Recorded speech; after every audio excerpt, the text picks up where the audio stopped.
In 1966, a Dutch soil scientist named Wim Sombroek walked into the Amazon rainforest and uncovered something that should not have existed. Beneath the lush green canopy, where scientists believed the soil was nothing more than exhausted red clay, he found thick layers of jet-black earth.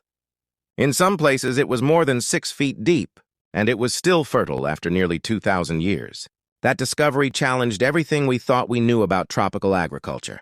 The Amazon looks rich and alive, but the truth is surprising. Most of its nutrients are locked inside living trees. The soil itself is naturally poor. When forest is cleared, that living nutrient bank disappears. Farmers typically get 1 or 2 good harvests. Then heavy rains wash away what little fertility remains. Fields turn barren, land is abandoned. And yet, scattered across the basin, Sombroek found islands of extraordinary soil.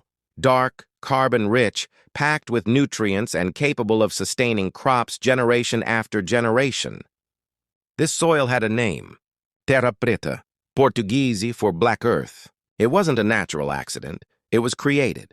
Thousands of years ago, indigenous Amazonians engineered this soil by mixing charcoal from low-temperature fires with food scraps, animal bones, manure, and broken pottery. Over time, they worked this mixture into the ground around their villages. The result was revolutionary. Unlike compost, which decomposes quickly, charcoal remains stable for centuries. Its microscopic pores create vast surface area, tiny shelters for beneficial microbes. It holds water like a sponge. It traps nutrients and prevents them from washing away in tropical rains. Instead of declining, the soil improves over time. Archaeological evidence shows that between 6 and 10 million people once lived across the Amazon basin. These were not small, scattered tribes struggling to survive. They built settlements, trade networks, and permanent agricultural systems in a region modern science once considered agriculturally impossible. In 1542, Spanish explorer Francisco de Orellana traveled the Amazon River and reported densely populated regions stretching for miles. Within 150 years of European contact, disease and colonization devastated these societies. Their populations collapsed. And with them, much of the knowledge of black earth creation disappeared. For centuries, Europeans assumed these dark soils were natural anomalies, volcanic deposits perhaps. The idea that indigenous communities had intentionally created superior soil seemed unthinkable to colonial observers. But Sombroek argued otherwise. The evidence was clear: pottery fragments, charcoal from controlled burns, signs of long-term habitation. This soil was human-made. Modern science later identified the key ingredient: biochar. Produced through pyrolysis, heating organic material in low oxygen, biochar forms a stable carbon structure that can last hundreds to thousands of years in soil. It increases water retention. It reduces nutrient loss. It supports microbial life, and it can significantly improve crop yields. Field trials across multiple continents show consistent productivity gains. In degraded soils, the improvements can be dramatic.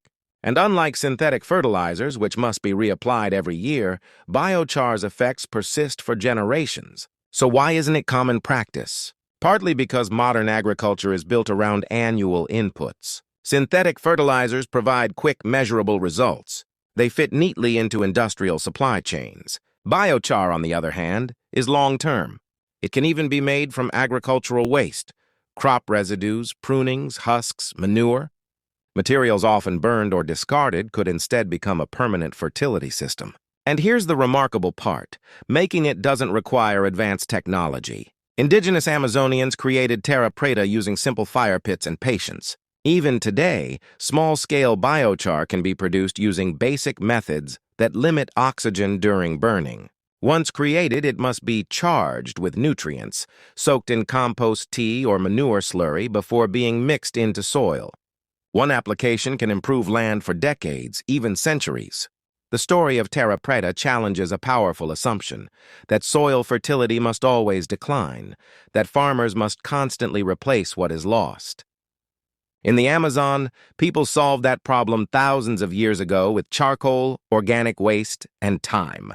Today, a new generation of scientists and farmers is rediscovering this ancient wisdom. They're not just improving soil, they're building a more resilient future, one handful of black earth at a time. The science is real. The history is documented. The method is simple. This is not just a story about agriculture. It is a reminder that innovation is not always new. Sometimes the most powerful solutions are ancient, buried, forgotten, waiting to be rediscovered. Welcome to What Nature Hid.